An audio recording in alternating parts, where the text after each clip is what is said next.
بسم اللہ الرحمن الرحیم۔ تمام تعریفیں اللہ کے لیے، درود اور سلام محمد اور آل محمد کے لیے۔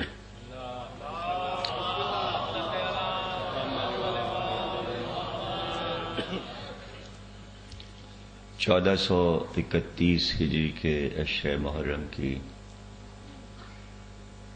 بارگاہ میں آپ حضرات تیسری تقریر سماعت فرما رہے ہیں۔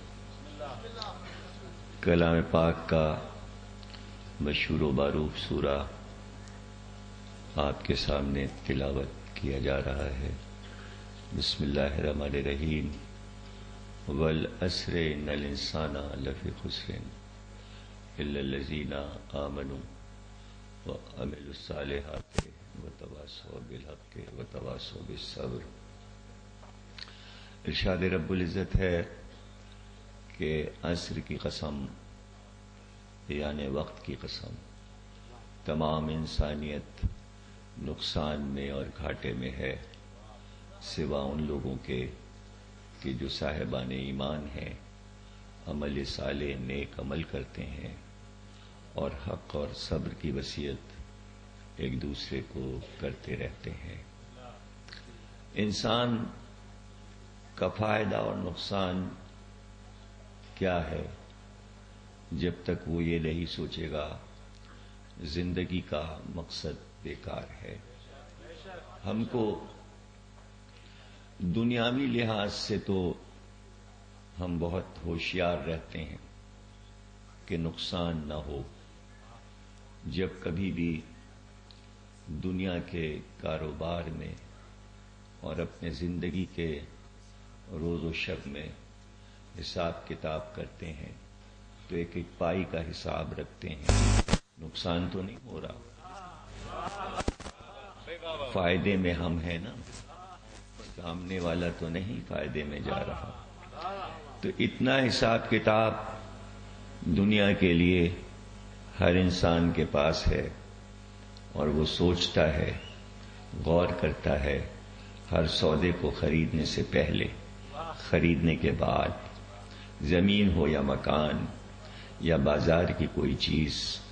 تو پھر یہ سودے بازی، یہ سوچ، یہ فکر دین کے لیے کیوں نہیں ہے؟ اور کیوں نہیں سوچتے کہ کہیں ایسا تو نہیں ہے کہ ہم اپنے کہنے کے مطابق دین پہ چل رہے ہیں لیکن کہیں ہم نقصان تو نہیں اٹھا رہے؟ دین کے ہر سودے میں سوچنا ضروری ہے۔ نماز پڑھ لی، فائدے میں رہے کہ نقصان میں؟ روزے رکھ لیے لیکن سوچنا تو چاہیے پورا مہینہ گزر گیا، روزے رکھ لیے، فائدے میں رہے کہ نقصان میں رہے؟ حج کر لیا، پتہ تو چلے فائدے میں رہے کہ نقصان میں رہے؟ ظاہر ہے کہ نہ کوئی ترازو ہے، نہ کوئی پیمانہ ہے، اور نہ اللہ کی طرف سے کوئی فرشتہ روز آتا ہے کہ وہ سرٹیفکیٹ دے جائے 5 وقت کی پڑھ لی، یہ لو سرٹیفکیٹ قبول ہو گئی۔ بہت سے کاغذ جمع ہوتے جائیں اور اپنے بکسے میں، الماری میں ہم جمع کریں، کوئی پوچھے کتنی نمازیں پڑھی، کہ سب پڑھیں، جتنی بھی پڑھی قبول ہو گئی۔ کیا ثبوت ہے؟ یہ دیکھیے سرٹیفکیٹ آیا تھا۔ روزے رکھ لیے، ہر سال رکھتے ہیں پورے روزے، تو قبول ہو گئے، سرٹیفکیٹ ملا نہیں۔ حج کرا ہے؟ ہاں کرا ہے۔ زکات دے دی؟ ہاں دے دی، قبول ہو گئی، ہے کوئی سرٹیفکیٹ؟ تو ایسا کیسے ہو سکتا ہے کہ اتنے لامتناہی زمانے کے لیے پیغمبر حکم الہی سے دین کے کام امت کے سپرد کر کے جائے اور یہ بتا کے نہ جائے کہ جو کچھ کرو گے اس میں فائدہ کیا ہے اور نقصان کیا ہے؟ جواب دینے کو تو لوگ یہی کہیں گے، صاحب ابھی تھوڑی پتہ چلے گا، ابھی تو ہم کر رہے ہیں، سب کچھ کرتے چلے جا رہے ہیں، تو سب قیامت میں پتہ چلے گا۔ ارے کب آئی ہے قیامت اور کہاں آئی ہے قیامت؟ کون سی تاریخ مقرر ہے اور کب آئے گی اور کب حساب کتاب ہوگا؟ یہاں یقین تو ہو جائے کہ وہاں سب قبول ہوگا۔ پتہ تو چل جائے کہ سارے عمل ہمارے قبول ہو گئے، اس لیے سرٹیفکیٹ دے کے پیغمبر اسی وقت گئے تھے کہ پورا دین قرآن میں ہے، اس پر تمہیں عمل کرنا ہے، اس کی تصدیق کے لیے ہم قرآن کے ساتھ اہل بیت کو چھوڑ کر جا رہے ہیں۔ اگر کتاب کے ساتھ تم نے ان کے دامن کو تھامے رکھا تو تصدیق ہوتی جائے گی سارے اعمال قبول ہو رہے ہیں یا نہیں۔ یہ محبت علی ہم تمہارے پاس چھوڑ کر جا رہے ہیں کہ یہ حکم نہیں دے دیا کہ علی سے محبت کرو، محبت کر کے دکھائی۔ اور ایک جملہ اچھا سا ذہن میں آیا، سنا ہی دوں آپ کو، سب علی والے بیٹھے ہیں، کہ بھائی جب حکم آیا رسول کے پاس کہ ان کو کہو علی کی محبت واجب ہے، تو جب سے امت نے اگر کی تو محبت علی کی شروع کی۔ ارے نبی تو اس وقت سے علی سے محبت کر رہے تھے جب دین ابھی آیا بھی نہیں، وہ تو بس جب کعبے سے لے کر علی کو نکلے وہاں سے محبت علی کا سفر شروع ہو گیا۔ اور محبت ایک طرفہ تھوڑی ہوتی ہے۔ فاطمہ بنت اسد نے کہا بچہ جب سے آیا ہے دنیا میں آنکھ ہی نہیں کھولی، نبی نے ہاتھ پھیلائے، ماں نے بچے کو نبی کی گود میں دیا، خوشبو پائی رسول کی، بھائی کی خوشبو پائی، محمد کی خوشبو پائی، آنکھیں کھول دیں، آنکھوں سے آنکھیں چار ہوئیں۔ تو سب سے پہلے جھک کر پوچھا کچھ کھانے کو دیا، کا رغبتی ہی نہیں کرتے، تو جھک کر اپنی زبان علی کے دہن میں رکھ دی۔ زبان کا پانا تھا کہ جیسے کوئی شہد کو چوستا ہے، اس طرح علی اپنی غذا میں مصروف ہو گئے۔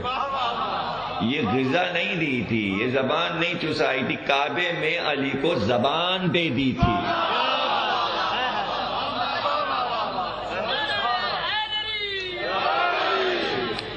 بھائی محبت علی کا سفر رسول اللہ نے بتایا، یوں کرتے ہیں محبت۔ آپ کو تو دیکھیے جو بتایا کہ بھئی علی سے محبت کیوں کرو، کسی سے محبت ہوتی ہے تو صفات کی وجہ سے ہوتی ہے۔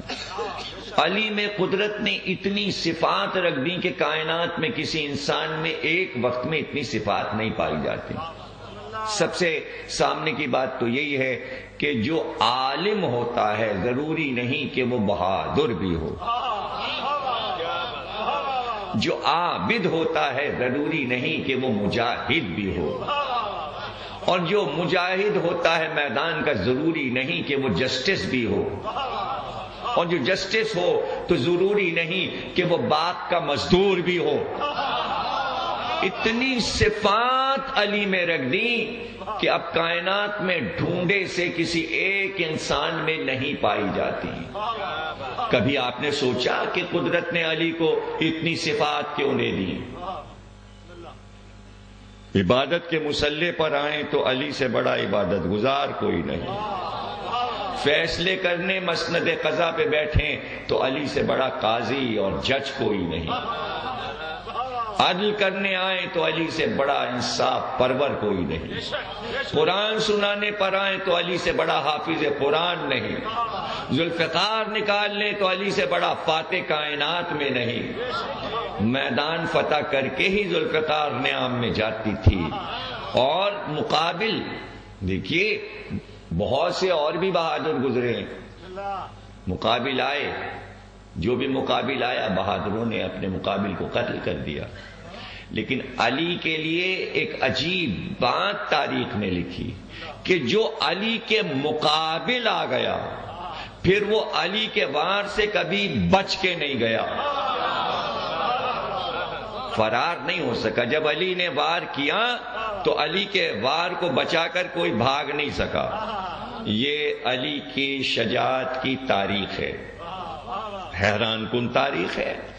راوی نے ایک بار پوچھا مولا سے کہ یہ بڑے بڑے پہلوان کہ جن سے دنیا تھراتی ہے، کانپتی ہے، ان کے بازوؤں کی طاقت، انہوں نے کتنے میدان فتح کیے، لیکن وہی جب آپ کے مقابل آتے ہیں تو آپ کی تلوار سے قتل ہو جاتے ہیں۔ یہ ہے کیا مولا علی؟ کائنات میں کسی نے ایسا جواب نہیں دیا۔ سوال تو اپنی جگہ، لیکن مولا کا جواب عجیب و غریب ہے۔ چونکہ مظہر العجائب ہیں تو علی کے لفظ لفظ میں مظہر عجائب کا نظر آتا، یعنی وہاں تک انسان کی سوچ اور فکر ہی نہیں پہنچ سکتی جہاں سے علی بولتے ہیں، اور جب علی بولتے ہیں تو کائنات کا ذرہ ذرہ خاموش ہو جاتا ہے۔ علی بول رہے ہیں، ہر چیز محو ہو جاتی ہے علی کو سننے کے لیے۔ تو علی نے کہا کہ جب دنیا کا کوئی بڑے سے بڑا پہلوان میرے مقابل آتا ہے، عجیب جواب ہے، بس میں تو کیف میں آ جاتا ہوں مولا کے جب یہ جملے بیان کرتا ہوں اور سوچتا ہوں۔ علی نے فرمایا کہ جب میرے مقابل کوئی بڑا پہلوان آتا ہے، فاتح آتا ہے، شجاع آتا ہے، جیسے ہی وہ میری طرف دیکھتا ہے اور میری آنکھ سے اس کی آنکھ لڑتی ہے تو اس کا اندر کا وجود پورا پکار کے اس سے کہتا ہے جا علی کے ہاتھ سے جا کے قتل ہو جا۔ وہ آتا ہے اور قتل ہو جاتا ہے۔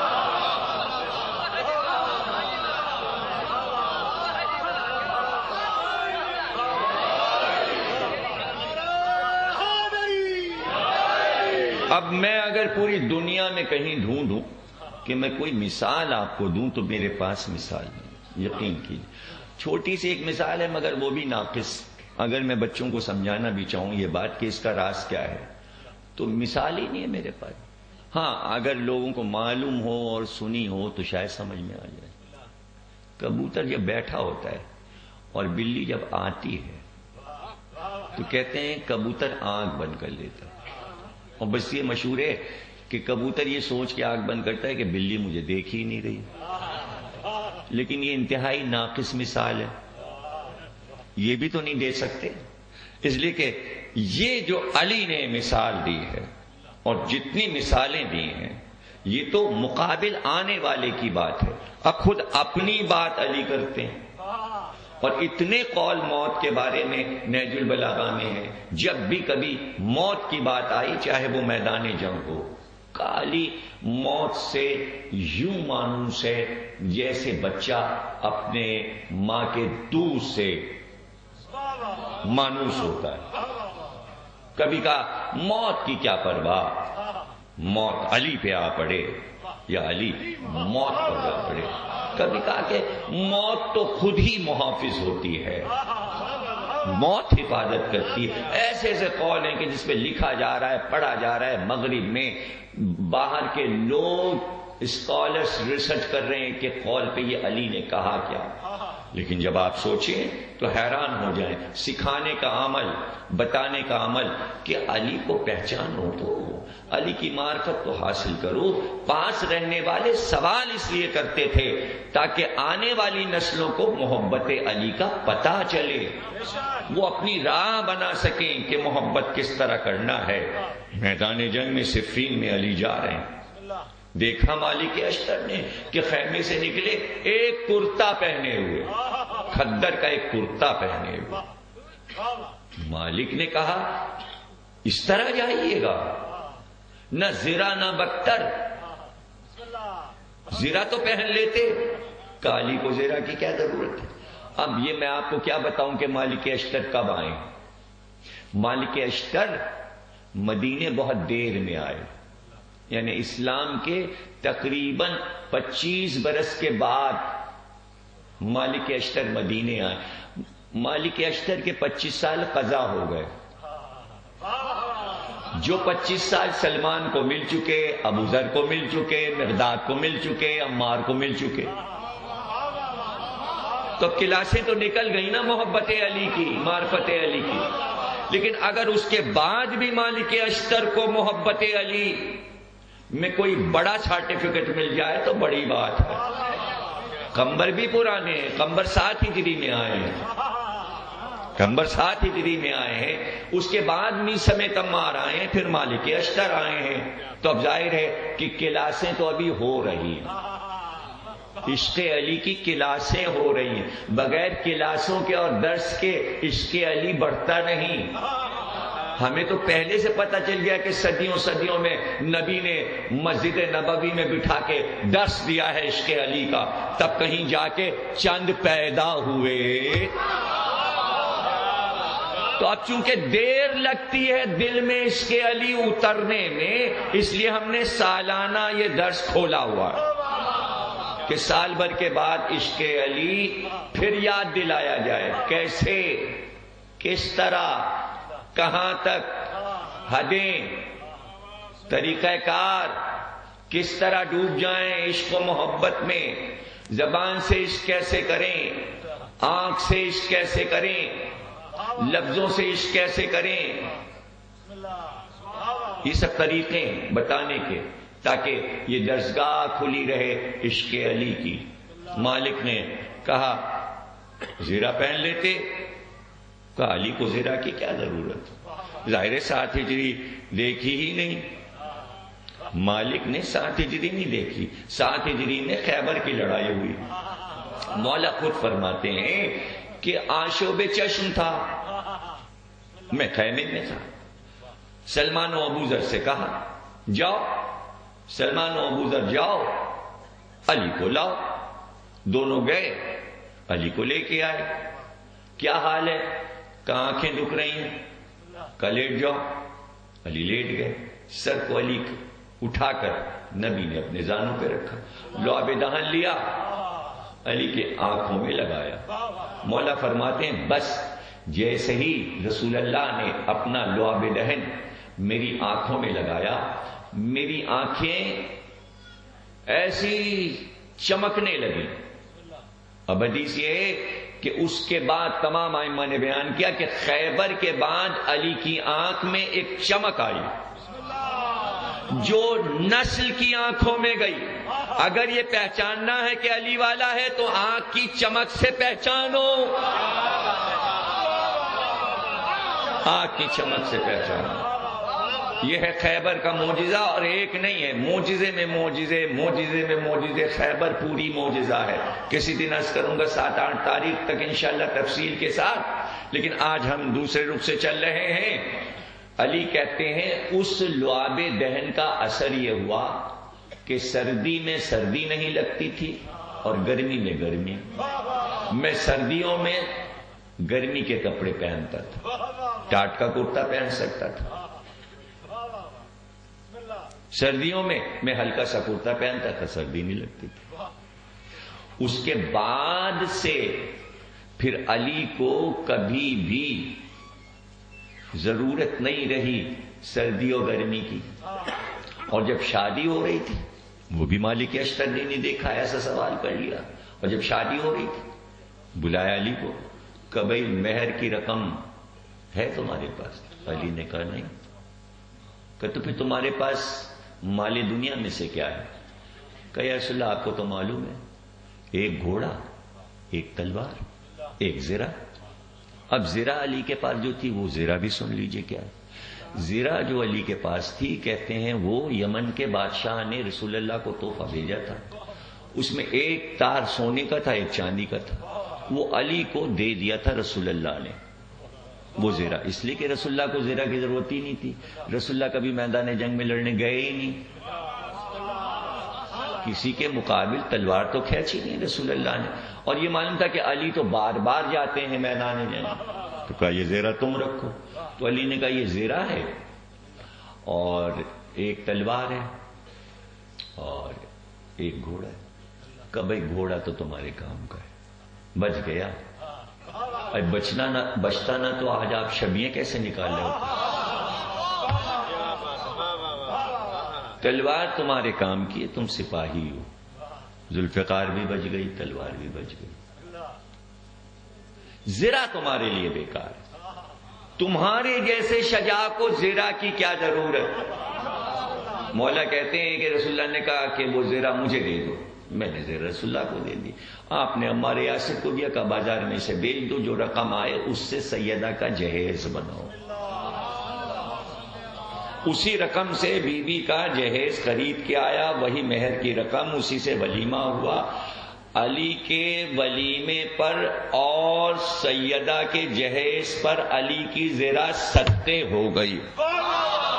اب علی کو زرہ کی ضرورت نہیں، مالک کو یہ سب معلوم نہیں، اعتراض کر دیا کہ زرہ نہیں پہنی آپ نے. کہا علی کو زرہ کی کیا ضرورت ہے، کہ حملہ ہو جائے. کہ علی کے سامنے آ کے کوئی آج تک علی پہ حملہ کر نہیں سکا. مالک اشتر نے کہا یا علی، کم از کم زرہ اس کام تو آتی ہے کہ آپ لڑنے میں آگے بڑھتے جاتے ہیں، اگر پشت کی طرف سے کسی نے آ کے وار کر دیا، آپ کی پیٹھ کھلی ہوئی ہے، زرہ نہیں. کہ اس دن کے لیے علی زندہ نہ رہے کہ جب کوئی علی کے پشت سے آ کے حملہ کر دے. کہ مالک جس طرح علی سامنے دیکھتا ہے اسی طرح پیچھے بھی دیکھتا ہے.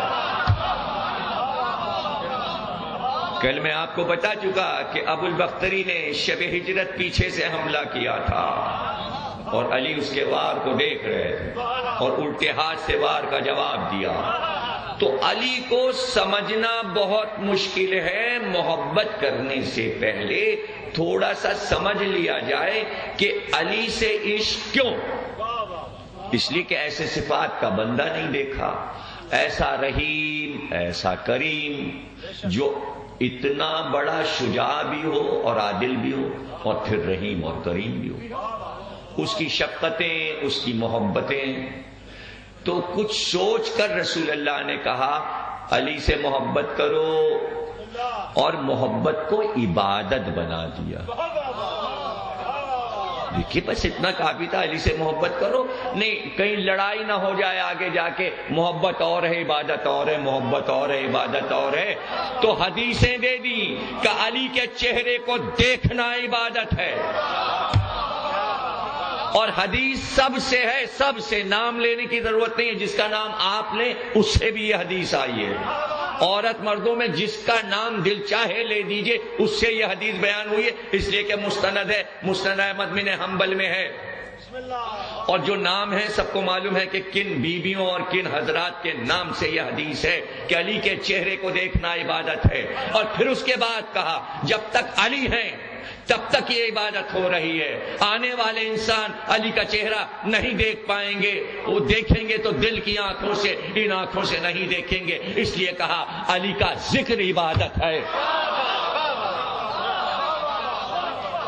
ذکر عبادت، تاکہ یہ عبادت ہوتی رہے قیامت تک. اب کیا اعتراض ہے؟ محبت علی اور عبادت الگ الگ نہیں ہے.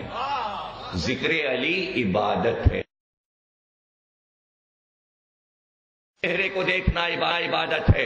اور پھر اس کے بعد کہا جب تک علی ہیں تب تک یہ عبادت ہو رہی ہے. آنے والے انسان علی کا چہرہ نہیں دیکھ پائیں گے، وہ دیکھیں گے تو دل کی آنکھوں سے، ان آنکھوں سے نہیں دیکھیں گے. اس لیے کہا علی کا ذکر عبادت ہے.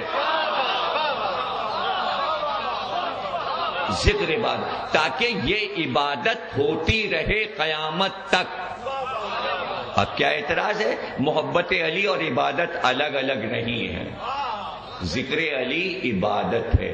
اپنی مجلسوں کو زینت دو ذکر علی سے. حدیثیں اتنی ہیں کہ سناؤں تو رات گزرے اور پھر بھی حدیثیں ختم نہ ہوں.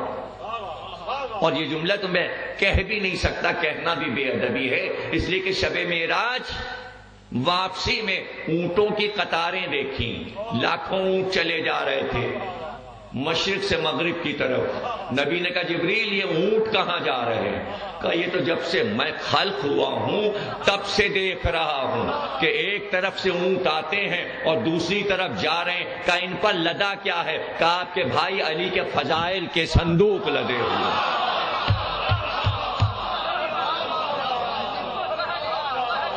ہاں ہاں ہاں سارے سمندر روشنائی بنے، دنیا کے سارے درخت قلم بنے، جن و انس مل کر بیٹھ کر لکھنا شروع کریں، پھر بھی علی کے فضائل نہیں لکھ سکتے۔ ارے اس میں سے ذرا سے تو ہم تک آ گئے، تھوڑے سے آئے ہیں، وہی 1400 سال سے بیان کر رہے ہیں، لوگ اسی سے گھبرا جاتے ہیں۔ اگر وہ سارے جو اونٹوں پہ لدے تھے، اگر وہ سارے اونٹوں کے صندوق شاہ چند چراغ آ جائیں اور سب لوگ بیٹھ کے روز پڑھا کریں تو کیا ہوگا؟ وہ تو تھوڑے سے آ گئے، تھوڑے سے، اور ان تھوڑے سے میں بھی 70,000 تو ایسے ہیں جو شب معراج اللہ نے رسول اللہ کو بتائے، اور یہ کہہ کے بتائے یہ محبت علی کے راز ہیں، یہ کسی کو بتانا نہ۔ دیکھیے بہت سے چھپا لیے گئے، بتائے ہی نہیں گئے۔ علی نے سلمان سے کہا تمہیں پتہ ہے شب معراج اللہ نے 70,000 راز رسول اللہ کو بتائیں، اب تک رسول اللہ نے کسی کو وہ بتائے نہیں۔ سلمان کم از کم ایک تو لے لو، ایک لو۔ سلمان فارسی گئے، کہا یا رسول اللہ آپ کو اللہ نے شب معراج 70,000 راز بتائے، کہاں؟ ایک اس میں سے ہمیں دے دیجیے۔ رسول اللہ مسکرائے، کہا کیا علی کے پاس سے آ رہے ہو؟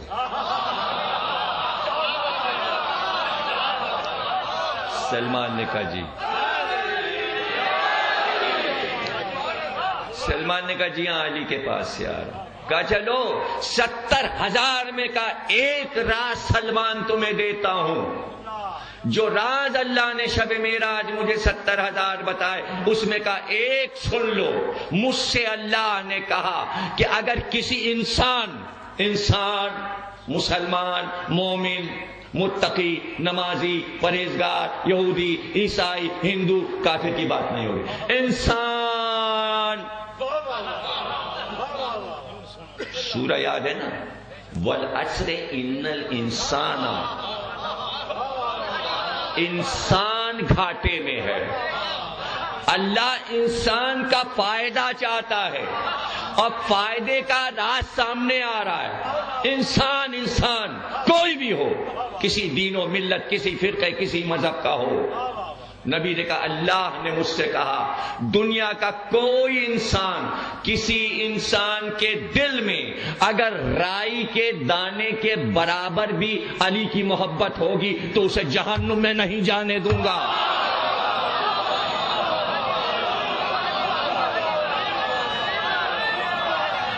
رائی کے دانے،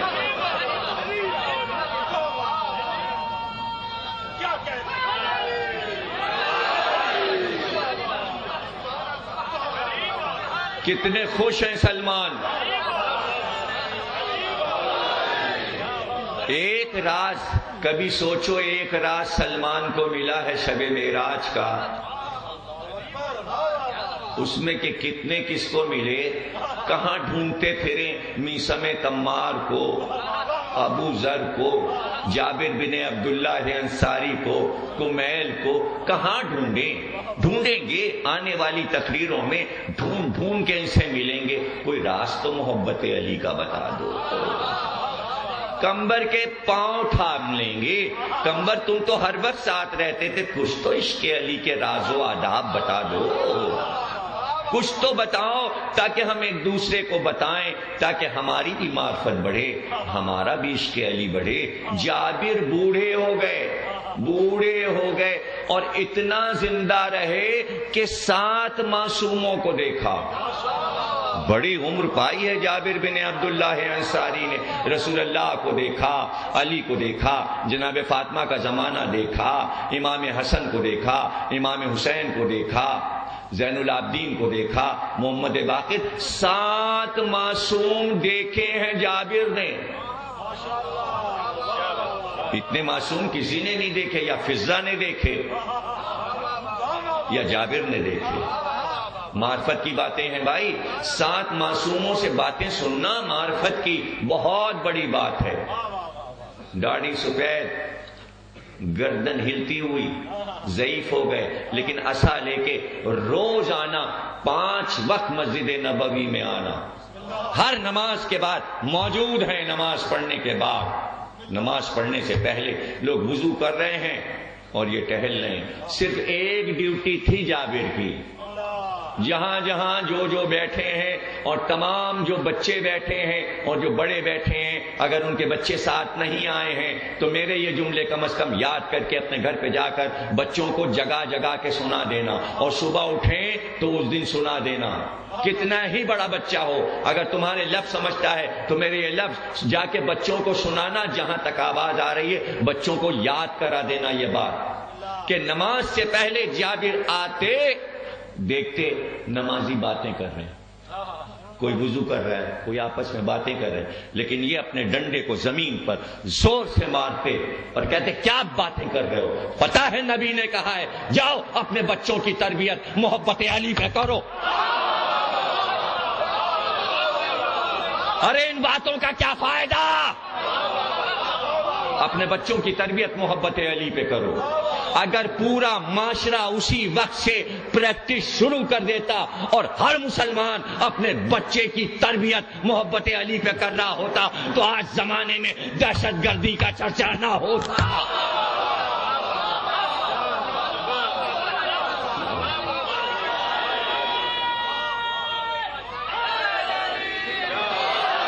محبت ہی محبت کا سفر ہوتا، روزانہ اور روز یاد دلانا، روزانہ اور روز آ کے یاد دلانا۔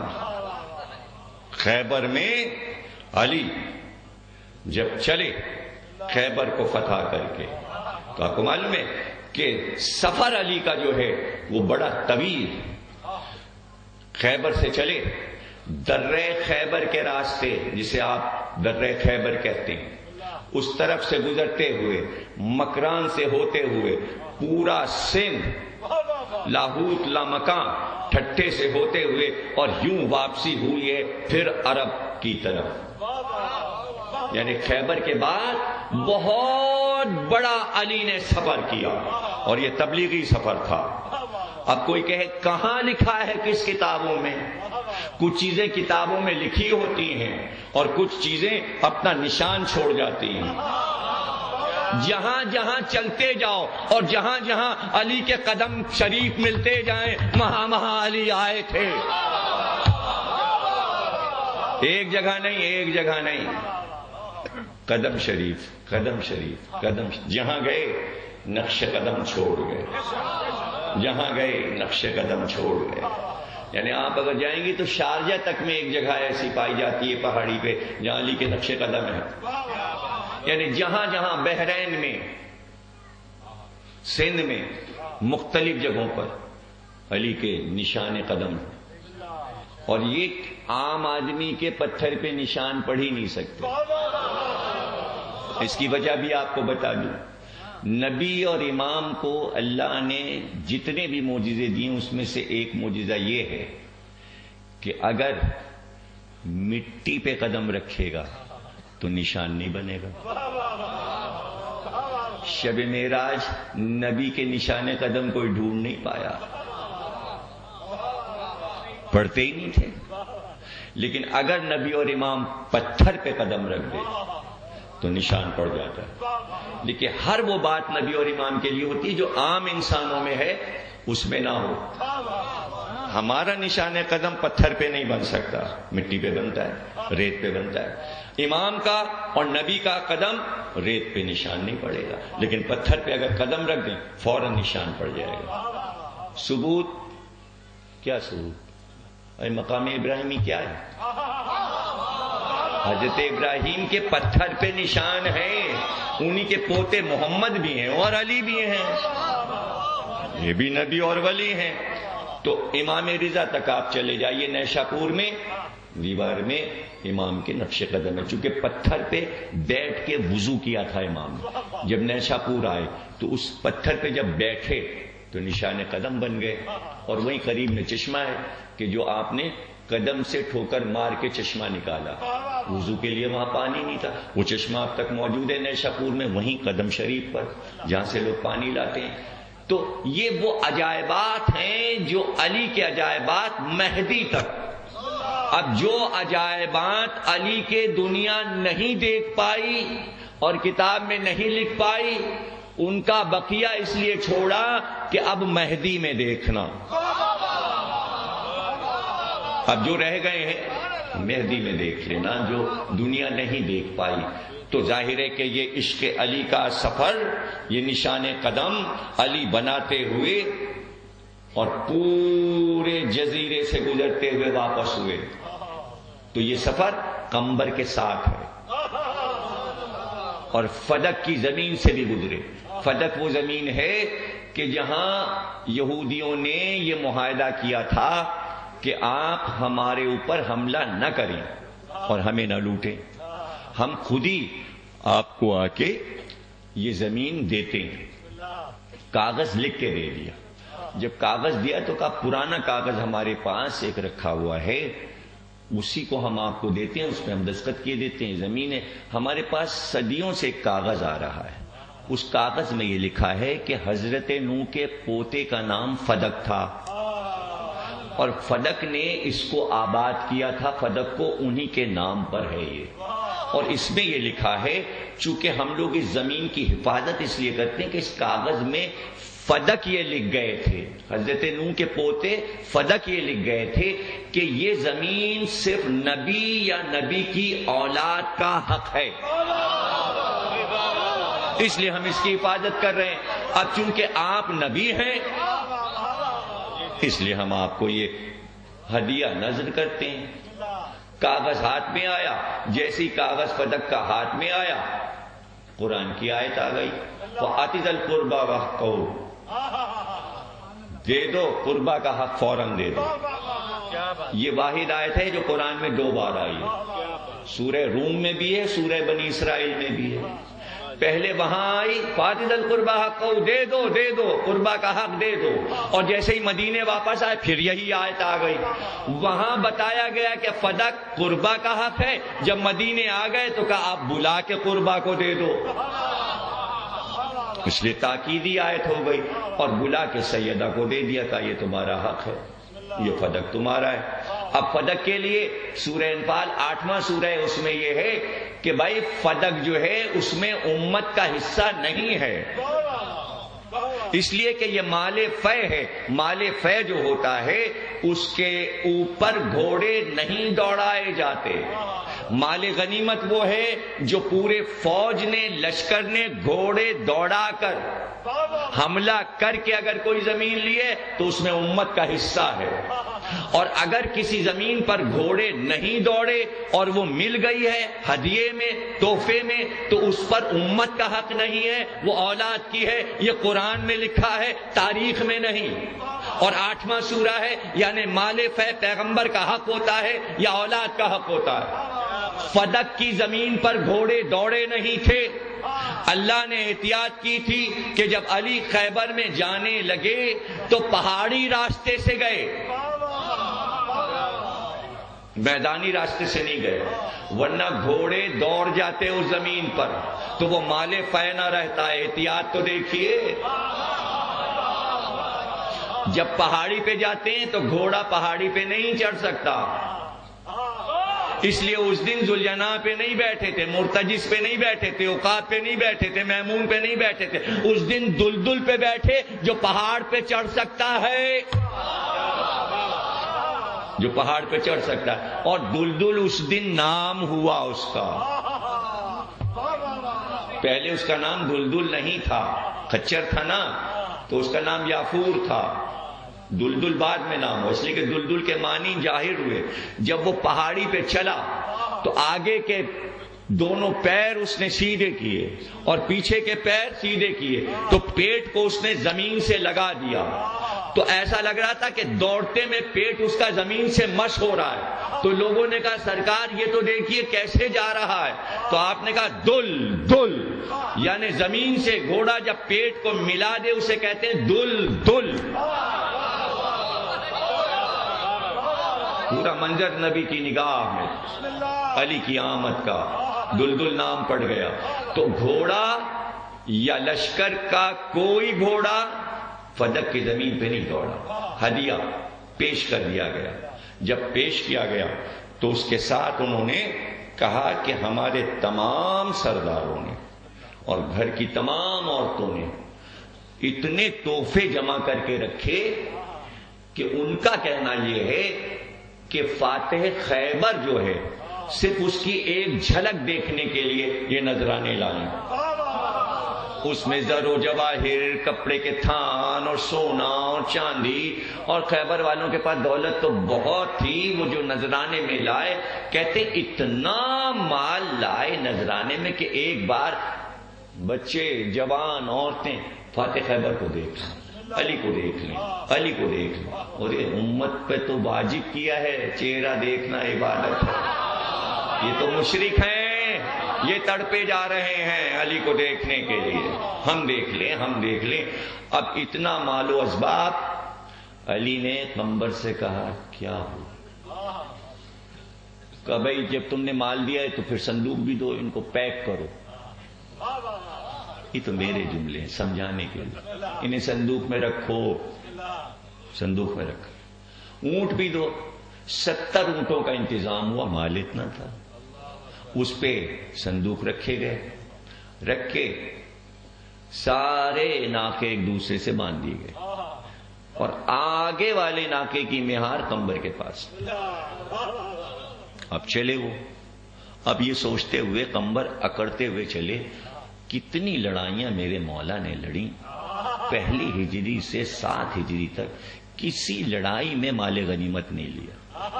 یہ خیبر کتنی مبارک لڑائی تھی کہ مولا کو اتنا مال مل گیا کہ 70 اونٹوں پہ لائے۔ اب یہ سارا مال میرے مولا کا ہے۔ کتنے قمبر خوش ہیں، سارا مال میرے مولا کا ہے۔ اکڑ اکڑ کے چل رہے قمبر، مولا گھوڑے پہ سوار، ساتھ میں چل رہے۔ اب جناب یہ سارا زمانہ گھوم پھر کے مدینہ آ گیا، قمبر خوش ہیں اور اکڑ گئے، مدینے والے دیکھیں گے قمبر اتنی دولت لے کے آ رہا ہے، مولا کی دولت، 70 اونٹوں پہ بار ہے، صندوقوں میں سامان بھرا ہوا ہے۔ لوگ پوچھیں گے قمبر کیا ہے، ہم سب کو بتائیں گے ہم نے دیکھا ہے اس میں کیا کیا ہے، ہم تفصیلات بتائیں گے۔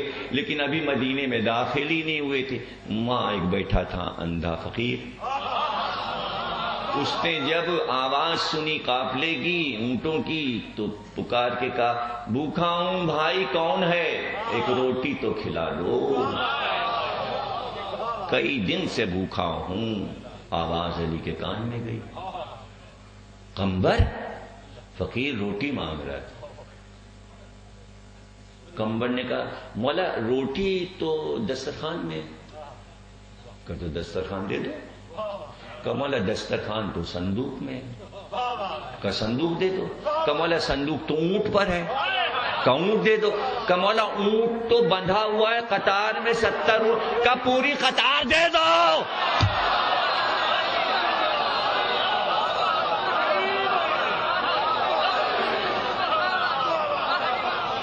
پوری قطار دے دو۔ قمبر نے حکم علی پر اونٹ کی مہار جو رسی ہاتھ میں تھی، فقیر کو ہلایا کہ ہاتھ تو لا، یہ لے۔ اب فقیر نے رسی پکڑ لی، اس نے کہا دیکھو تو بھائی یہ کون ہے؟ کسی نے کہا قمبر ہے، مولا علی کا غلام۔ کہ میرے ساتھ مذاق کرتا ہے، میں نے روٹی مانگی مجھے سانپ پکڑا دیا، دولت سانپ ہے۔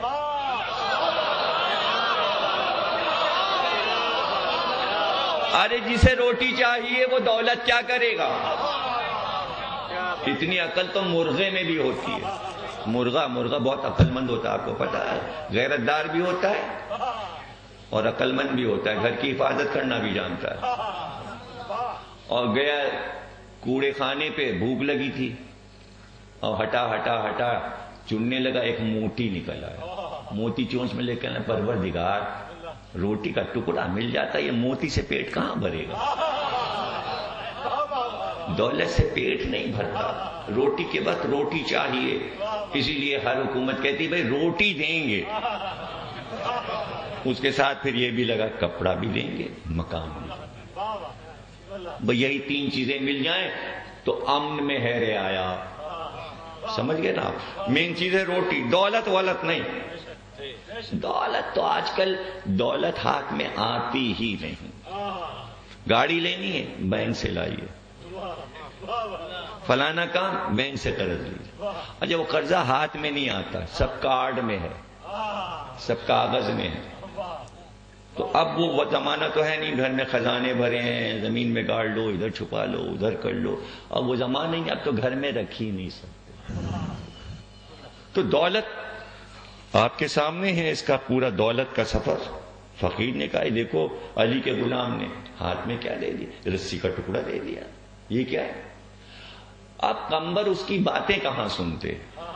رسی اس کے ہاتھ میں پکڑا کے حکم علی پہ خوب تیز بھاگے, اور بھاگ کے بہت دور جا کے کھڑے ہو گئے. مولا علی مسکرائے, کہنے لگے قمبر یہ اس کو فقیر کو مہار دے کے اونٹ کی تم اتنی دور کیوں بھاگ گئے؟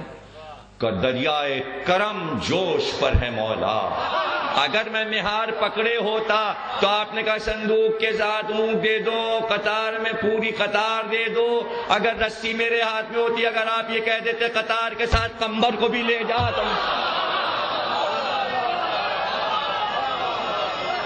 مولا میں آپ کو چھوڑنا نہیں چاہتا.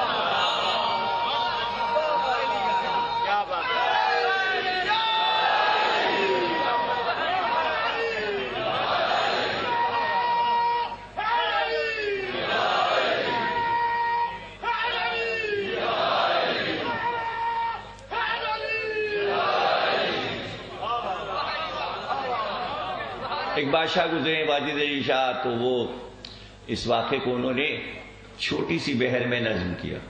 اس سائل کور نے کیا جو سوال, نام دے شہ کو جس کا خصال. بولے قمبر سے آپ نان نکال, بھوکا ہے نہ دیر کر قمبر, جلد سائل کو سیر کر قمبر. بولا وہ نان ہے شتر پہ بات, کہا دے اس شتر کی اس کو مہار. بولا وہ شتر ہے میانے قطار کا, دے دے قطار کی قطار. حکم سنتے ہی میر کوثر کا ریسما کو چھوڑ کے بھاگا. پوچھا مولا نے کیا سبب اس کا؟ کہ دریائے کرم ہے جوش پہ, کہیں مجھ کو دے دو تو کیا کروں مولا. چھوٹی سی بحر میں نظم کر دیا. تو اب ظاہر ہے کہ علی مدینے میں داخل ہو گئے. اب لوگوں کو تشویش ہوئی, یہ 70 اونٹوں کی دولت کہاں گئی, اور یہ کون تھا جو مدینے کی سرحد پہ بیٹھ گیا تھا. اب یہ تو بھائی رموز ہیں شب معراج کے کہ سورہ دہر کی روٹیاں کون لے گیا, اور وہ جو رکوع میں انگوٹھی دی تھی وہ کون لے گیا. تو جو رکوع کی انگوٹھی لے گیا اور سیدہ کے ہاتھ کی پکی روٹیاں لے گیا, وہی یہ 70 اونٹ بھی لے گیا. راز کو راضی ہی رہنے دو. اور علی اب جو داخل ہوئے مدینے میں تو تمام اعلان تھا فاتح خیبر آ رہا ہے, فاتح خیبر آ رہا ہے. انصار, اب مہاجر کا ذکر نہیں ہے, انصار جن میں سے جابر بن عبداللہ انصاری صحابی ہیں, انصار مدینہ جنہوں نے مکے والوں کو گھر دیے تھے, زمینیں دی تھیں اور مدد کی تھی, اور مسجد نبوی کی زمین بھی دی تھی مسجد بنانے کے لیے, اور مسلمانوں کے مددگار رہے تھے, اور نبی کو مکے سے لے کر آئے تھے کافروں سے بچا کر. مکے والوں سے وہ کہلاتے تھے انصار. تمام انصار نے اپنے اپنے گھروں میں جا کر اعلان کیا اپنی اپنی بیویوں سے, پتا ہے تمہیں فاتح خیبر آ رہا ہے, پتا ہے تمہیں علی آ رہے ہیں. ساری عورتیں جمع ہو گئیں, علی آ رہے ہیں, علی آ رہے ہیں. کہاں؟ کہ اپنے اپنے بچوں کو دولہا بناؤ, ہمارے بیٹوں کو دولہا بناؤ, ان کے سر پہ امامہ باندھو, انہیں سجا دو, دولہا بناؤ, نئے کرتے پہناؤ. بچے تیار ہو گئے. تمام باپوں نے اپنے اپنے بچوں کو کاندھوں پر بٹھایا, اپنے کاندھوں پر بٹھایا, اور اس کے بعد کہا کہ ہم کاندھے پہ بٹھائیں گے. جب علی مدینے میں داخل ہوں تم سب بچے پکار کر بتانا کہ تم علی کو پہچان گئے یا نہیں پہچان گئے. مجمع بہت ہوگا, تم اشارہ کر کے بتانا کہ علی کہاں ہے اور علی کون ہے. بچوں نے چیخنا شروع کیا اپنے باپ کا نام لے لے کر, بابا وہ علی, وہ علی, وہ علی. جواب سنو گے؟ ہر باپ نے اپنے بچے کو جواب دیا کہ اگر تو آج علی کو پہچان نہ پاتا تو میں کندھے سے تجھے اٹھا کر اپنے پیروں کے نیچے ڈال کے تیری ٹانگوں کو چیر دیتا اور یہ سمجھتا کہ تیری ماں نے خطا کی ہے۔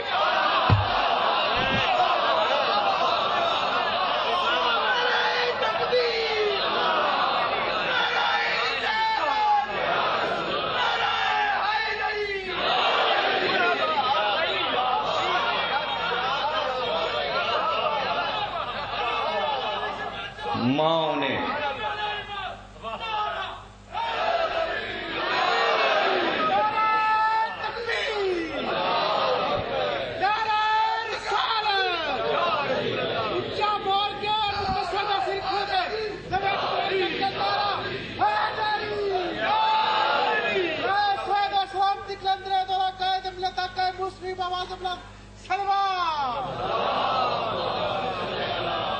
محبت علی کا سفر ہے۔ سوچئے آج 1400 سال کے بعد ہم سب کے دل میں کتنی محبت علی ہے۔ اپنی اپنی ولایت علی اور عشق علی کا جائزہ لیجئے اور اندازہ کیجئے کہ کتنی محبت ہے۔ فضائل علی سن کر دل سے آواز نکلتی ہے، روح خوش ہو جاتی ہے، چہرے گلاب کے پھول کی طرح کھل جاتے ہیں۔ اسی لیے تو حدیث تھی اور سلمان نے بیان کیا کہ ہم بعد رسول اگر کسی مجمع میں جاتے اور یہ پہچاننا چاہتے تھے اس میں کتنے علی کے دوست ہیں اور کتنے دشمن ہیں، تو ہم وہاں جاتے ہی فضائل علی شروع کر دیتے تھے۔ چہروں سے ہمیں پتہ چل جاتا تھا کون دوست ہے کون۔ فضائل علی تراسو ہے، شروع ہوں تو چہرے گلاب کی طرح کھل جائیں تو کھلے ہوئے چہرے بتاتے ہیں کتنی ولا ہے، کتنی معرفت ہے، کتنی محبت ہے، کتنا عشق ہے۔ آج 1400 سال کے بعد سن کر خوش ہو رہے ہیں تو پھر علی کی اولاد کو علی سے کتنی محبت ہوتی ذرا سوچیں۔ پھر حسین کو کتنی محبت ہو، کوئی تھا ہی نہیں۔ حسین کی محبت علی کہ خود فرماتے تھے اللہ مجھے 100 بیٹے دے تو میں ہر بیٹے کا نام علی رکھوں، ہر بیٹے کا نام علی رکھوں۔ اللہ اللہ، بڑا فخر تھا علی کے نام پر اپنے بیٹے کا نام علی رکھنا۔ حضرت حر نے اپنے بیٹے کا نام علی رکھا تھا، بڑے بیٹے کا نام علی بن حر، جوان تھا اور حر کا بھی ایسا کوئی زیادہ سن نہیں تھا، زیادہ عمر نہیں تھی حر کی، برابر کا ہی بیٹا تھا تقریباً۔ تو حر کے تصور میں یہ علی کہاں سے آ گئے اور یہ کیسے معرفت اس کے دل میں آئی، جبکہ ملازم تھا، سرکاری ملازم تھا۔ اور اس زمانے میں یہ ہوتا تھا جس کے پاس جتنی زمین ہے حاکم اسے خط لکھتا تھا، تمہارا قبیلہ ہے اپنے اتنے آدمی لے کر آؤ، اپنی ذمہ داری سے اپنے اتنے آدمی ہمارے لشکر میں لاؤ۔ اور بھی اپنے علاقے کے ذمہ دار تھے، آج جہاں ان کا روضہ ہے وہیں ان کی جاگیر تھی، وہیں ان کی ذمہ داری تھی، اور وہ حکم حاکم سے حسین کے تعاقب میں تھے۔ ہاں معرفت ہوتی تو کہاں سے، اس لیے کہ حر کی پیدائش سے پہلے کا یہ واقعہ ہے کہ امام حسن اور امام حسین باقاعدہ حج کے لیے جاتے تھے۔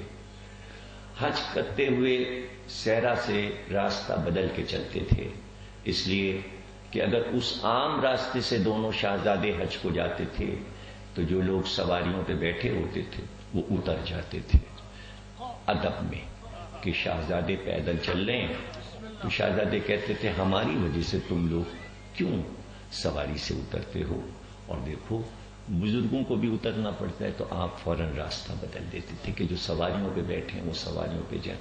تو اکثر ایسا ہوتا تھا کہ مدینے سے مکے جانے کے لیے صحرا کا راستہ اختیار کرتے تھے، لیکن ادھر جانے میں بس یہ ہوتا تھا کہ راستے میں پانی کے ملنے کا امکان کم ہوتا تھا، کھانے کا امکان کم ہوتا تھا۔ ایک بار دونوں شاہزادے سفر کر رہے تھے، سفر کرتے ہوئے صحرا سے ایک ایسے علاقے سے گزرے کہ جہاں ایک جھوپڑی بنی ہوئی تھی، ایک کچا مکان۔ وہاں پر ٹھہرے کہ پانی ملے گا۔ وہاں اس مکان میں ایک بوڑھا اور ایک بوڑھی عورت رہتے تھے۔ انہوں نے لا کے پانی پلایا۔ دونوں نے پوچھا آپ مدینے کے رہنے والے ہیں؟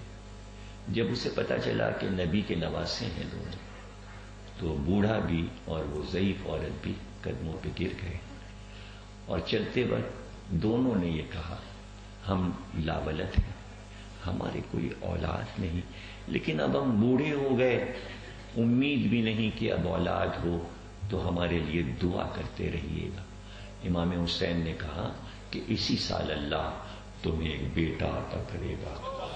اگر ابراہیم اور سارا کو بڑھاپے میں اللہ اولاد دے سکتا ہے تو اللہ سے کچھ بعید نہیں، اس کی قدرت میں ہے، اللہ تمہیں بیٹا دے گا۔ لیکن دیکھو بیٹا جب ہو تو اس کا نام حر رکھا، آزاد، حر کے معنی آزاد۔ اب حر کو یہ کیا پتا کہ میں دنیا میں حسین کا عطیہ ہوں، وہ تو حاکم کا ملازم تھا۔ دیر بس اتنی تھی کہ کوئی اس کے دل کی محبت کی کرن کو آفتاب بنا دے۔